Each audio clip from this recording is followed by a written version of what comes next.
खुदी को आजमाया है तो ये अंदाज आया। तुम में भी मैं हूँ शुद्ध प्लस पान मसाला। जब पशुओं को मिलेगा प्यार और मिल्को मोर पशु आहार तो दूध बहेगा, मुनाफा बढ़ेगा। मिल्को मोर पशु आहार। नमस्कार, आप देख रहे हैं लोकमंच न्यूज और मैं हूं आपके साथ सत्यम गौर। उत्तर प्रदेश में चुनावी आगाज हो गया है चुनाव का, जिसको आप बताते चले कि जिसको लेकर सभी राजनीतिक पार्टियों के प्रत्याशी अपनी अपनी विधानसभाओं की सभी सीटों से जीत हासिल करने के लिए दावेदारी कर रहे हैं। तो वहीं रामपुर नगर विधानसभा क्षेत्र से बसपा के प्रत्याशी सदाकत हुसैन ने रामपुर की सभी 5 विधानसभा सीटों पर जीत हासिल करने की बात कही है। और साथ ही बसपा प्रत्याशी सदाकत हुसैन बोले हैं कि जो काम बहन जी की सरकार में हुआ वह अभी तक किसी की भी सरकार हो या पार्टी हो नहीं करा पाई है। इस दौरान उन्होंने और क्या कुछ कहा है, आइए आपको सुनवाते हैं। रामपुर की जनता ने ये मन बनाया है कि हमें इस बार बदलाव लेकर के आना है। शिक्षा के लिए उन्होंने एक बड़ी यूनिवर्सिटी को बनवाया रामपुर के अंदर, तो गलत है क्या? देखिए, जो यूनिवर्सिटी बनवाने से सिर्फ और सिर्फ एकदम शिक्षा का स्तर ऊपर नहीं जाएगा। उस पर किस तरह से अमल किया गया, सरकार ने जिस तरह से यूनिवर्सिटी को मान्यता दी थी कि आजम खान साहब लाइफ टाइम इसके वाइस चांसलर रहेंगे, इन्हें उस पर संतुष्ट हो जाना चाहिए था और उस यूनिवर्सिटी को तेजी से रफ्तार से काम कराना चाहिए था। लेकिन ये एक परिवारवाद के अंदर फंस गई आके यूनिवर्सिटी। इन्होंने उसमें शर्तें रख दी कि इसके बाद मेरा एक बेटा बनेगा, उसके बाद दूसरा बेटा बनेगा, उसके बाद तीसरा बेटा बनेगा, यहाँ तक कि मेरे जितने बेटे पैदा होते रहेंगे वही इस यूनिवर्सिटी के वाइस चांसलर रहेंगे। ऐसा संविधान में कहीं से कहीं तक है नहीं। इस वजह से ये विवादित बनी रही यूनिवर्सिटी। इसलिए अगर किसी को स्तर बढ़ाना है तो उसके लिए रोजगार भी बढ़ाना पड़ेगा। पहले सिर्फ सीधे यूनिवर्सिटी बनाने से 1.5 लाख की फीस एक गरीब आदमी नहीं दे सकता यूनिवर्सिटी के अंदर। विधानसभा चुनाव में अब की बार क्या उम्मीद जताते हैं आप? देखिए, मुझे पूरा भरोसा है और ये रामपुर के गरीब और कमजोर लोगों की और पिछड़ों की ये तमन्ना है इस बार कि हमें बदलाव लेकर के आना है और उन्हें बदलाव चाहिए। उन्हें एक युवा नेता की जरूरत है, वो चाहे युवा नेता सदाकत हुसैन की शक्ल में हो या किसी और दूसरे की शक्ल में हो, लेकिन रामपुर की जनता मुझे यकीन है कि इस बार बदलाव लेकर के आएगी और बदलाव आना इस टाइम पे बहुत जरूरी है। ये रामपुर के तमाम गरीब और कमजोर बेरोजगार लोगों के लिए बहुत जरूरी है बदलाव आना। अगर ये बदलाव नहीं आता है तो फिर आने वाले वक्त में यही समस्या जो आज है वही कल रहेंगी। तो मुझे उम्मीद है कि इस बार रामपुर की जनता बदलाव लेकर के आएगी और इस बार रामपुर से बहुजन समाज पार्टी की ही सीट निकलेगी।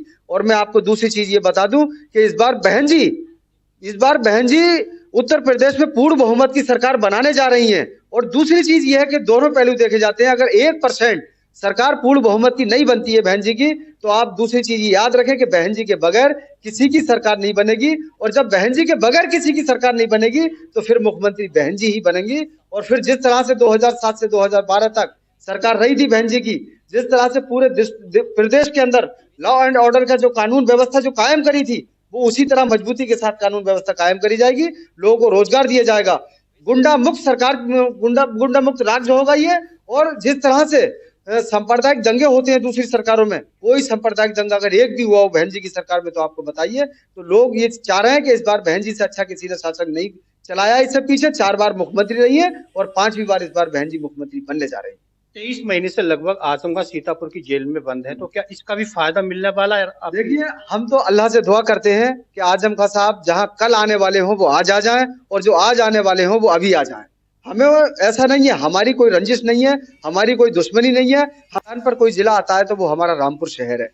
जो हमारे रामपुर के सियासतदान रहे हैं, ना ही उन्होंने रोजगार के क्षेत्र में कोई ऐसा काम किया है कि रामपुर के लोगों को रोजगार मुहैया हो सकता हो, ना ही उन्होंने शिक्षा के क्षेत्र में कोई ऐसा काम किया कि शिक्षा का क्षेत्र अगर बड़ा होता तो फिर रामपुर के लोग फिर भी खुशहाली पे आ सकते थे।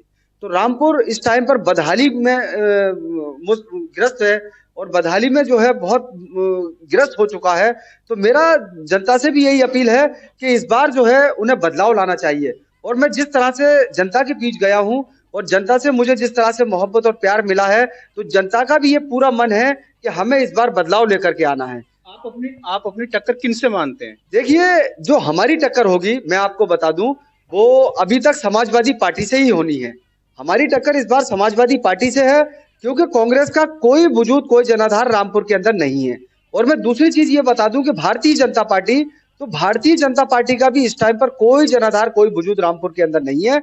भारतीय जनता पार्टी 10 से 15,000 वोटों के बीच में सिमट जाएगी, इससे आगे नहीं बढ़ पाएगी। इसलिए लोगों ने मन बना लिया है कि हमें इस बार रामपुर से बहुजन समाज पार्टी की सीट निकालनी है, और मुझे पूरा गर्व है, मुझे पूरा भरोसा है रामपुर के गरीब और कमजोर लोगों के ऊपर कि वो इस बार बदलाव लेकर के आएंगे। बात करें समाजवादी पार्टी के कद्दावर नेता का, आजम खान जी का गढ़ कहलाया जाता है ये रामपुर 37 विधानसभा, तो यहाँ पर 9 बार वो विधायक भी रह चुके हैं, तो उनके क्या क्या विकास कार्य किए गए हैं, आप थोड़ा बताएं। ये जो रामपुर आजम खान साहब का गढ़ है, तो ये जो गढ़ बनाया है आजम खान साहब ने का, ये आजम खान साहब ने नहीं बनाया है, ये रामपुर के लोगों की बहादुरी है कि वो जिसको नवाजते हैं तो दिल से ही नवाजते हैं। रामपुर के लोगों ने उन्हें 9 बार विधायक बनाया, उन्हें सांसद भी बना दिया, लेकिन रामपुर के लोग अब ये देख रहे हैं, क्योंकि एनालाइज करने का वक्त आ गया उनका कि हमें मिला क्या है।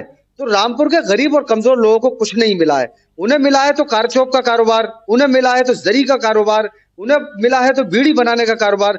रामपुर के अंदर मैं आपको बता दूं, एक सबसे बड़ा वर्ग पिछड़े वर्ग में जो आता है हमारा अंसारी समाज, वो 45 साल पहले भी उसकी यही हालात थे और आज भी उसके यही हालात हैं जो हालात इस टाइम पे बने हुए हैं। 45 साल पहले भी यही हालात थे, उन्हें कोई कारोबार नहीं मिल सका, उन्हें किसी तरह से किसी सियासतदान ने रामपुर के अंदर आगे बढ़ने का कोई मौका नहीं दिया, उन्हें पीछे ही मतलब रखा है।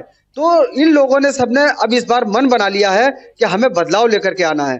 तो इस बार जो है रामपुर की जो जनता ने आजम खान साहब को नवाजा था, वो आज के टाइम में एनालाइज कर रहे हैं कि हमें अब किसको वोट देना चाहिए, हमें क्या मिला, हमने क्या खोया क्या पाया। आजम खान साहब ने ना रोजगार दिया है रामपुर के लोगों को, ना शिक्षा के तालीम के क्षेत्र में कोई तरक्की का ऐसा काम किया है कि रामपुर में जो शिक्षा का स्तर था वो बड़ा होता। वो सारी चीजें अभी वही हैं जो पहले थी। तो इसलिए रामपुर की सांप्रदायिक दंगा अगर एक भी हुआ हो बहन जी की सरकार में, तो आपको बताइए, तो लोग ये चाह रहे हैं कि इस बार बहन जी से अच्छा किसी ने शासन नहीं चलाया। इससे पीछे 4 बार मुख्यमंत्री रही है और 5वीं बार इस बार बहन जी मुख्यमंत्री बनने जा रही है। 23 महीने से लगभग आजम खान सीतापुर की जेल में बंद है, तो क्या इसका भी फायदा मिलने वाला है? देखिए, हम तो अल्लाह से दुआ करते हैं कि आजम खान साहब जहां कल आने वाले हों वो आज आ जाएं, और जो आज आने वाले हों वो अभी आ जाएं। हमें ऐसा नहीं है, हमारी कोई रंजिश नहीं है, हमारी कोई दुश्मनी नहीं है, हम ना ही कुछ ऐसा चाहते हैं, वो अभी आ जाएं। लेकिन हमें ये देखना है कि उन्होंने करा क्या है रामपुर के लिए। रामपुर के लिए कुछ नहीं किया उन्होंने। रामपुर में जो करना था, उन्हें रोजगार के स्तर में काम करना था, रोजगार को खत्म करने की कोशिश करी है उन्होंने। और जैसे एक लाइट की, बिजली की बहुत बड़ी समस्या रामपुर के अंदर, कुछ यूनिवर्सिटी के चक्कर में, कुछ और पता नहीं क्या सोच थी उनकी, कि कुछ काम उन्होंने ऐसे कर दिए हैं जो रामपुर की जनता के हित में नहीं है, बल्कि उनसे बहुत बड़ा नुकसान पहुंचा है रामपुर की आवाम को। तंजीम फातिमा का दावा है, कल उन्होंने बताया है कि 5 विधानसभा सीटों पर समाजवादी पार्टी अपना झंडा लहराएगी। देखिए, तंजीम फातिमा साहिबा बहुत अच्छी लेडी हैं, बहुत अच्छी लेक्चरर रही हैं। वो लेक्चरर अच्छी हैं, लेकिन बेचारी सियासतदान नहीं है, उन्हें अभी जानकारी नहीं है। परचम लहराएंगे। लोकमंच न्यूज के लिए रवि से